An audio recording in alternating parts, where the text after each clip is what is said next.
Section 14 of 4 Science Fiction Novellas. 4 Science Fiction Novellas by Harl Vincent. Creatures of Vibration, Part 2. When he awakened, it was to stare for a dazed moment into a pair of blue eyes that looked down upon him in a place of dim light and stuffy atmosphere. The eyes were only vaguely familiar in his befuddled memory. Beautiful eyes, though, and incredibly dear. "Ora!" he exclaimed, in wondering remembrance, trying to sit up as he grasped her hand. "Hush!" she warned him, placing a fingertip to his lips. "Be quiet now, and perhaps they'll leave us alone for a while." Did they capture us?" he whispered. "Are you hurt?" "We're prisoners, all right, excepting poor father. But they didn't harm me, much, outside of the rough handling." "The devils! What of Deedus?" He was growing stronger by the minute, and now saw that they were in an open-mouthed cave, and that Mado was sitting hunched dejectedly in a corner, his massive shoulders drooping and his head bowed on his chest. "Father, they killed him," Ora sighed almost inaudibly. "Have you forgotten? We saw the dart strike him, and I saw it sticking from his chest. Oh, Carr!" A dry sob caught in her throat.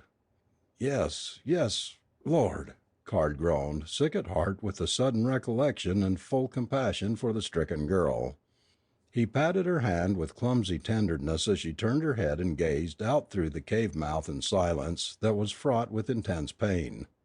She would take it like that, with little to say but with much inward suffering. And then he noticed a fourth occupant of the cavern, a young lad of Titan. Like one of the savages in his small stature and in the large size of his head, he was much lighter in color, and his body was encased in a snug one-piece garment of shimmering material of silky texture. And there was a different light in his eyes, the light of intelligence and culture. "Who is that?" Carr whispered. Ora stared when she saw that the stranger was on his feet. "Oh," she exclaimed, "I'm glad he has recovered." "He's one of the civilized ones. They captured him with his ovoid when the second pteranodon went out after them." Mado was standing now, endeavoring to communicate with the lad by means of signs and the drawing of crude pictures in the red sand of the cavern floor. The graceful little fellow watched him with understanding and with a smile of amused tolerance. Then he halted the big Martian with an imperious motion, addressing him in velvety voice. "Natsu," he said simply, placing a forefinger on his breast and bowing before the astonished Mado. "Imps of the canals!" the Martian exclaimed, grinning delightedly as he cast a swift look at Carr and Ora. "He's telling me his name. Mine's Mado," he said, turning his eyes to the keen gray ones that smiled up at him. "Mado," he repeated, placing a huge fist against his own chest and bending his body in awkward imitation of the lad's courtly gesture. They made no attempt to converse in tongues that would convey no meaning, but there was no mistaking the quick friendship that sprang up between the incongruous pair. Mado was the boy's slave from that moment, and Natsu looked up to the Martian with all of youth's admiration for his vast bulk and rippling muscles. Suddenly they were without light, and Carr saw that a curtain of woven rushes had been dropped over the mouth of the cave. There were soft padding footsteps on every side, and he drew back against the rock wall with Ora clasped in his arms. A sinewy hand grasped his wrist and twisted his right arm free. He lashed out in the darkness and was rewarded by a grunt of pain as his fist contacted with an unseen face. Natsu's voice rose in anger, and Mado's wrathful bellow was followed by a frightful commotion as he tore into his assailants. They were everywhere in the blackness, these slippery little savages of Titan, their half-naked bodies crowding him and stifling him with their sweaty nearness. Again and again Carr struck out, but it was like fighting a horde of squirming and crawling feline creatures that swarmed over him and bore him down by sheer weight of numbers. They dragged Ora from his arms and quickly overpowered him. Thongs of rawhide twisted deeply into the flesh of his wrists, and he was hauled forth into the daylight. Securely tied hand and foot, Carr was propped up sitting with his back to a huge boulder. He saw they had been carried to the place they had viewed in the disk of the Rulden. A dozen paces away, Ora and Mado sat similarly bound. The Martian had been gagged as well, and Carr was forced to smile despite the seriousness of the situation. His mad bellowings must have proved as painful to the ears of the red dwarfs as his fists to their bodies. Natsu, unbound and walking proudly erect, was being marched to the edge of a smoking fissure by two of the strangers. No others of the red men were in sight. It was the place of sacrifice they had seen in the Rulden, and the natives were in hiding as before. Natsu would be the first to go, then Ora, most likely. He strained desperately at his bonds when he realized the awful significance of their position. It was incredible that Ora was here and in the hands of these unspeakable monsters. Why, she'd be thrown into the incandescent fields of the flapping fire god, along with the rest of them. He groaned in an agony of self-recrimination. He should not have allowed her to come on this mad voyage. Then came that roaring column of flame from out of the crater, and the weird fluttering thing whose intense heat radiated across the intervening space like the breath of a blast furnace. The rumble of drums commenced, and thousands of the red men dashed over the rocky area to worship at the shrine of their pitiless god. As their monotonous chant rose high, Natsu was rushed to the edge of the pit. The ghastly shimmering heat ghost drifted hungrily to await the flinging of the slight form into its consuming embrace. Carr was glad to see that Ora had turned her head. And then there came a sucking noise from the depths of the crater, and the pillar of blue flame vanished abruptly, the incandescent ghost shape flapping disconsolately in its wake. The chant of savages trailed off into a chorus of disgruntled murmurings, and the booming of drums died down in disappointment. The worshippers had been cheated of their sadistic pleasure. There was something wrong with the timing of the rite. Their mysterious fire god had granted the captives a reprieve. But the prisoners were not deceived by the solicitous treatment accorded them by their captors when they were returned to the cave and their bonds were severed. For well they knew that at the next appearance of the phenomenon of the pit they would be dragged off to the sacrifice. Sooner or later, all of them were to meet the fate of those given into the embrace of the heat demon. A guard of 50 or more of the savages, armed with blowguns and stone hatchets, paraded continuously before the mouth of the cave as one of their numbers returned with a huge, woven container of fruits and nuts of strange form and color.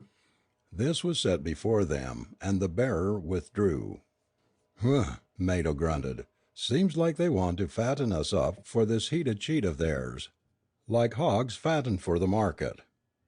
But he reached for the striped yellow melon atop the heap, and, at a bright nod of approval from Natsu, bit into its smooth skin. Carr's stomach rebelled when he looked at the food. He could not bear the sight of the stuff, sitting there in the damp cavern with Ora's blue eyes regarding him in the dim light. Those white eyes held a gleam of hope and trust that would not be discouraged. He gazed out through the cave mouth and calculated their chances. There were none. Not against that horde of barbarians. There were too many of the devils to fight with their bare hands. If only they had their ray pistols, or a torpedo projector. At least they could sell their lives dearly. His eyes narrowed speculatively when they came to rest on a peculiar egg-shaped object that stood out there in the open. It was Natsu's ovoid. Here was an idea! But he saw that its entrance door was open, and that the space inside was too small for any of them excepting one of the small stature of the Titanese. It was crammed with machinery. Natsu was the only one of their number who could squeeze into the thing. In fact, he alone knew how to operate the queer flying machine.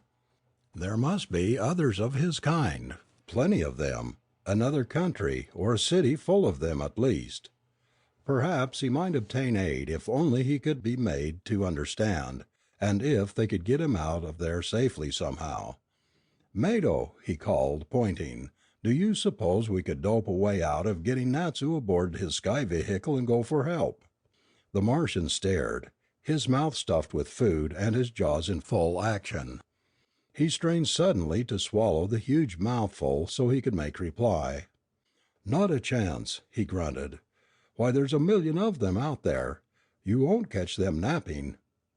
But he turned his attention from the basket of fruit and made a desperate effort to convey the idea to Natsu, whose bright eyes took in his every significant motion and whose sensitive fingers traced images in the sand that conveyed his own thoughts to the mind of the Martian in rapid succession. "He's got it," Mado gloated. "The game little cuss would go in a minute if we could get him to the ovoid. He's got a picture of the big island here, so help me. An island covered with circular dwellings, made of metal like the ovoids. He indicates, look here." Carr and Ora moved over to watch the swift sketching of the Titanese lad. By means of pantomime and his carefully drawn pictures, he told them of his people, making it clear that they were forced to live in insulated dwellings and travel only in the ovoids, which likewise were insulated against the devastating vibrations that emanated from Saturn's rings. He sketched those rings, illustrating the vibrations and tapping his own forehead in explanation of the effect on the brain, pointing to the savages to indicate the ultimate fate of his kind. The protective insulation, it appeared, was not permanent. Sooner or later, all of them would become barbarians like the others. The savages out there were their fathers, mothers, sisters and brothers, gone mad, their skins darkened by continued action of the vibrations after they fled their insulated homes. His pictures of the family life were meticulously drawn. His people never warred upon these savage kin of theirs, naturally, though the reverse was not always true. However, Natsu pointed to the ovoid and showed his willingness to help the strangers. But he shook his head sadly as he counted the barbarians on his fingers, multiplying the number endlessly by clapping his hands. There were too many of them. The thing was impossible. "Good Lord!" Carr exclaimed. "He's a marvel at communicating his thoughts without words.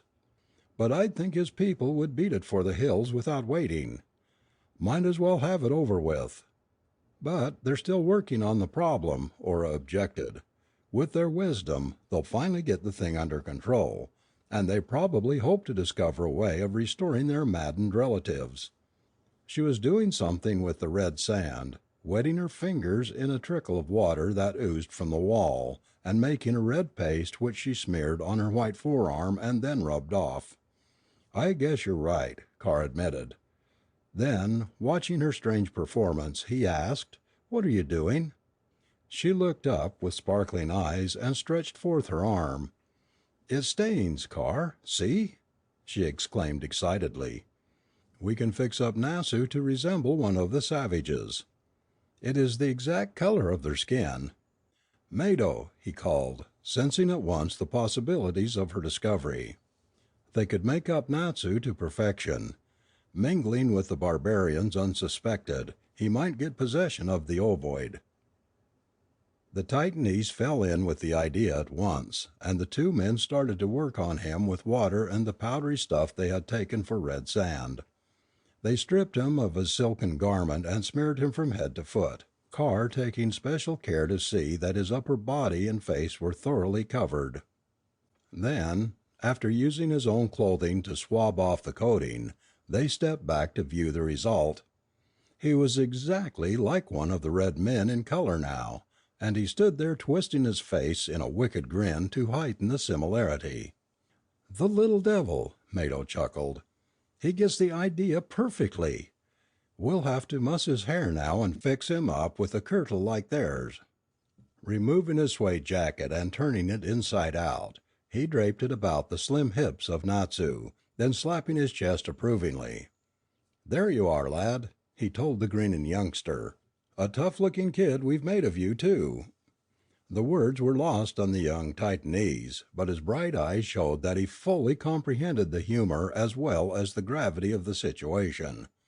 The improvised covering would pass without question as one of the untanned hides the barbarians wore dangling from their waists. The disguise was faultless. Ora had been watching at the mouth of the cave. Now she called out in low-voiced warning, "Hurry! One of them is coming!" Carr moved forward swiftly to face the opening, while Mado stood with his great bulk hiding the now unrecognizable Natsu. The savage entered, proceeding directly to where Carr was standing. He bent over the fruit basket and then the Earthman was upon him. The wiry red man struggled furiously, but Carr had a grip on his windpipe that stopped his attempts to cry out and quickly seduced him to a state of flabby subjection. Then he bound and gagged his captive, tearing strips of linen from his own shirt to provide the necessary material. In a moment they had bundled the trussed-up dwarf into a corner of the cavern, and Natsu stepped forth blithely to lift the basket to his shoulder. Everything seemed to happen at once after that. Natsu stalked boldly out among the savages, who paid him no attention whatsoever. He passed out of their field of vision for a moment, and then they saw him at the circular door of the ovoid.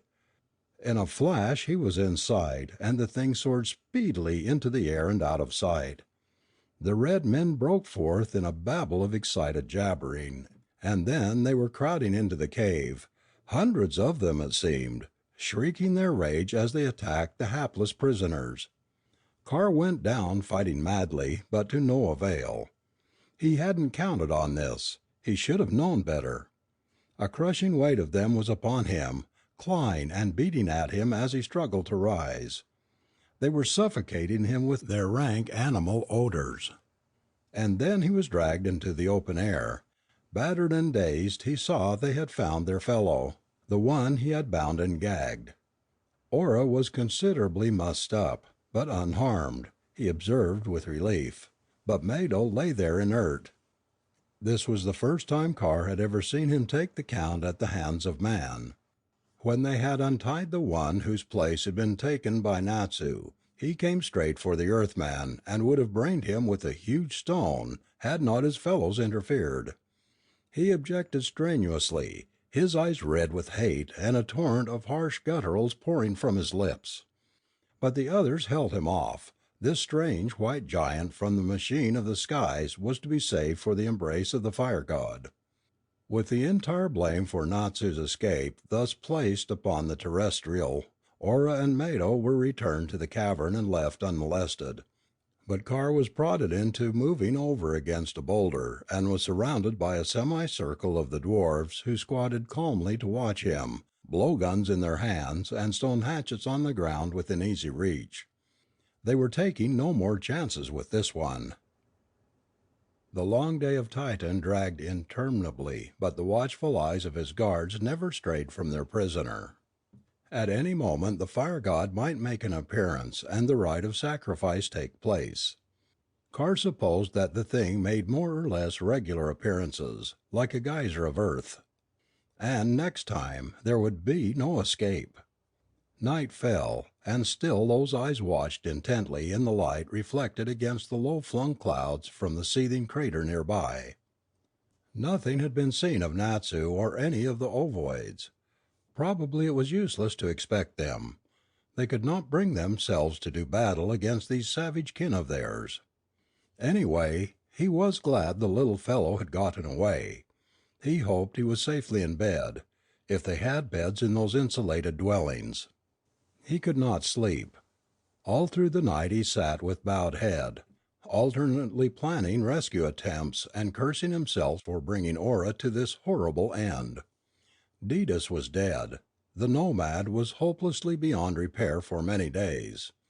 Even if they could make their escape and locate it, Natsu had saved his own skin, and they were left to the mercy of these vibration-crazed brutes who waited there in the flickering red twilight all around him.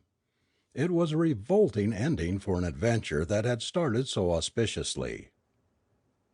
With the first faint light of dawn came the roaring of the pillar of flame from out of the crater. Instantly there rose the hollow booming of the drums and the chanting of thousands of the barbarous worshippers. The place was swarming with them almost instantly, and Carr's guards closed in on him with evil glee. Ora was brought out into the open, her arms held fast by two of the red devils who yanked her roughly along between them. Carr roared out in blind rage and in awful fear for the girl.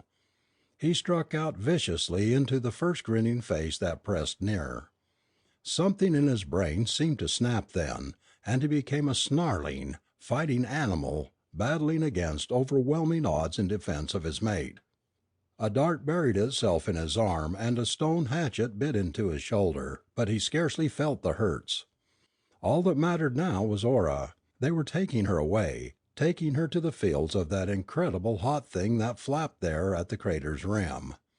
An arm snapped like a pipe stem in his fingers, and he heard the squeal of pain from somewhere in the tangled mass of savages around him. And then they were falling back, easing up on him. The din was increasing, but it seemed that a note of fear had crept in to replace the exultant frenzy of those chanting voices. The drums were stilled. Wiping the blood from his eyes with the back of his hand, he saw the barbarians running everywhere. They were screaming in superstitious terror and fighting one another in their desperate anxiety to escape the vicinity of their precious fire god. A tremendous voice boomed out over the hubbub, a voice that came from the crater in vast commanding gutturals that struck terror into the souls of the panicky barbarians. Yet somehow that mightily sonorous voice carried a familiar ring. Carr raised astonished eyes to the pillar of blue flame and was seized with a well-nigh uncontrollable impulse to flee with the red men. For a monstrous image of Detis swayed there in the hot vapors, a massive arm raised menacingly and an equally Brobdingnagian voice issuing from his lips in fiery syllables of the red man's tongue. "Detis!" Carr shouted. "Detis! Ora! Mado!" And then he was running toward the crater's edge in bounding strides that carried him 20 feet at a leap. He understood now. Detis had recovered from his wound and was reversing the Rulden's energy. He was projecting his own image and voice, many times amplified, into the column of fire to terrify the savages. Ora was laying there, on the rim of the pit. She had fainted at the sight of the ghost shape, whose white-hot folds flapped there, reaching to engulf her in their all-consuming embrace. Carr babbled like a madman as he pulled her away from the horrible thing that pulsated with eager flutterings not 3 feet away, its hot breath singeing her silken lashes and brows. Mado was there, encouraging him and yelling something else he couldn't understand, pointing skyward. And then he saw it, the Nomad, with its sleek, tapered cylinder of a body nosing down toward them with the silvery aura of its propulsive energy gleaming like a beacon of hope against the dull clouds of the satellite of terror. And there was something else, one of the ovoids of Titan, clinging there to the vessel's hull plates, alongside the open manhole. Natsu had not failed them after all. His mind refused to question the miracle further. Somehow, when the vessel landed, he managed to reach the manhole with his precious burden. He staggered through the passageway and into their stateroom, tenderly stretching Ora on her own bed. In the next instant he was rummaging in the medicine closet. He found ointment for her burns, smelling salts, damp cloths. With trembling fingers he ministered to her, a great joy welling up within him as he saw she was recovering. Another minute, back there at the crater, and he'd have lost her forever. He swallowed hard at the thought, his eyes misty as he looked down at her and remembered.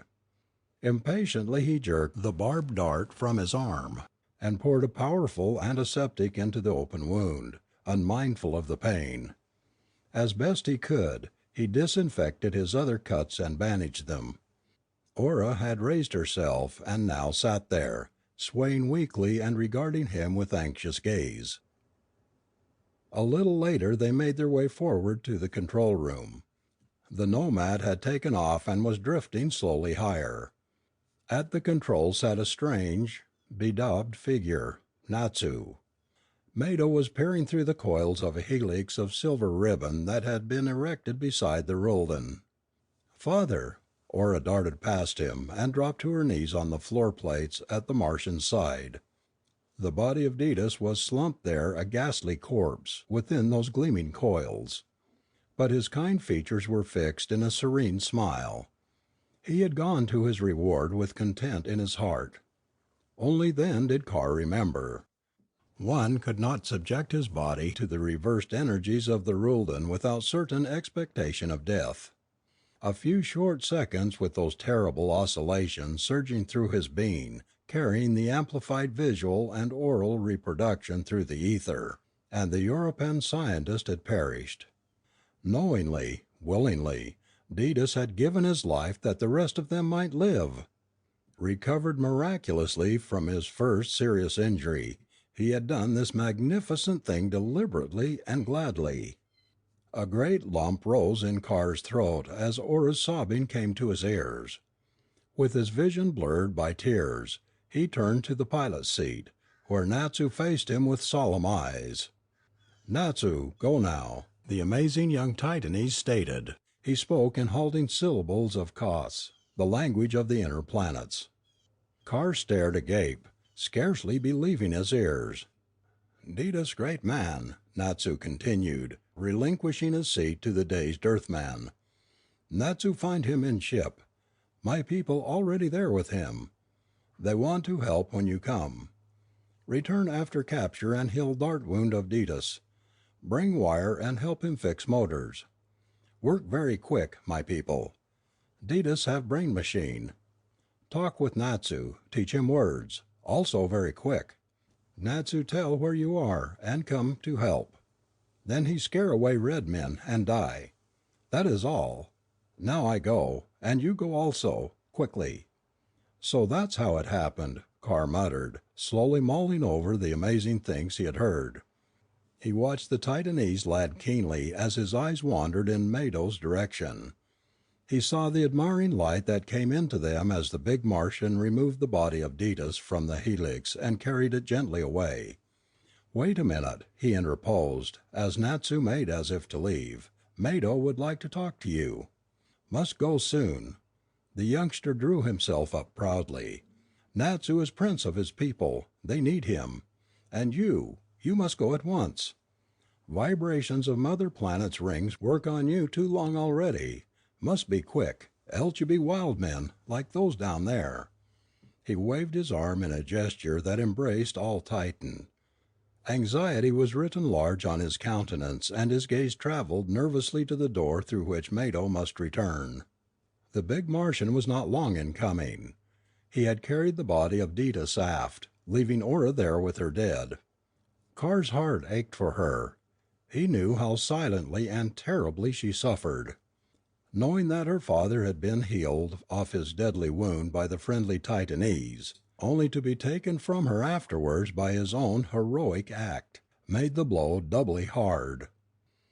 Later they would give Detis a decent burial, sending him through the airlock to drift aimlessly in space, preserved through the ages by intense cold and the absence of air. A fitting tomb for the noblest of the vagabonds. Mado chattered endlessly with Natsu, who was impatient to be off. Seeing that it was impossible to detain him, and realizing at last the stern necessity of hastening their own departure, he finally let him go. The youngster bid Carr a sober, friendly farewell, and followed Mado to the airlock. Carr heard the clang of the manhole cover as it swung home, and was bolted to his seat. The ovoid drifted away from the vessel and dropped toward the forest beneath them. Natsu had gone to rejoin his people. His fingers strayed to the controls. They must get away from the evil influence of those vibrations. He had felt something of their degrading power in the fighting down there. He had almost become a savage himself, he remembered with a revulsion of feeling. The feel of the levers brought him to a renewed sense of confidence and responsibility.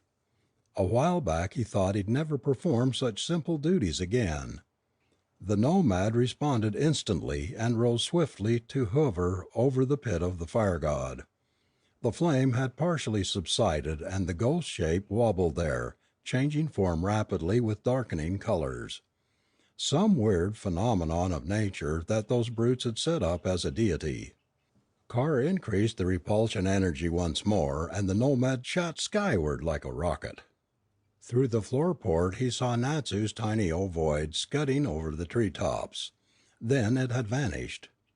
"We're getting away none too soon," said Mado, rejoining him. "Right." Carr watched the temperature indicator as he increased speed to the maximum they could withstand in the atmosphere. They were out above the cloud layer then, and he cast apprehensive eyes on the enormous flat disks encircling the great globe that was Saturn. Something like 170,000 miles across them, he remembered. But the astronomers of the inner planets had little actual knowledge of their composition. They knew nothing at all of their terrible power or their strange inhabitants. The nomad left Titan with tremendous acceleration now, as he increased the speed of the rejuvenated generators. They'd go on toward Uranus, Neptune, anywhere, away from this ring planet that was responsible for the death of one of their number, away from the region that was soon to become the tomb of Detis. There was silence then as the nomad raced on through the blackness. Mado gripped the rail of the port and peered long and earnestly at the tiny pinpoint of light that was now Titan. "Great kid, that Natsu," the Martian said after a while. "Too bad he couldn't come along with us." Yes, Carr was thinking of the different life there would be on board the Nomad, and well he knew that Mado was thinking of the same thing. The Martian had missed the close companionship of his terrestrial friend since his marriage to Ora, missed it more than he would admit, even to himself. And the lad Natsu had appealed to him. He would have fathered him as only a lonely bachelor can. Suddenly Carr's own friendship for the big fellow seemed a wonderful thing. "Never mind, old man," he whispered, reaching over and gripping Mado's hand mightily. "We'll be a three-cornered family, Ora and you and I. And who knows but that you'll find the one and only girl yourself some fine day." "Oh, shut up," Mado grunted. But a big hand closed down hard on Carr's fingers, and the Earthmen knew that their friendship was more firmly cemented than ever before. End of section 14.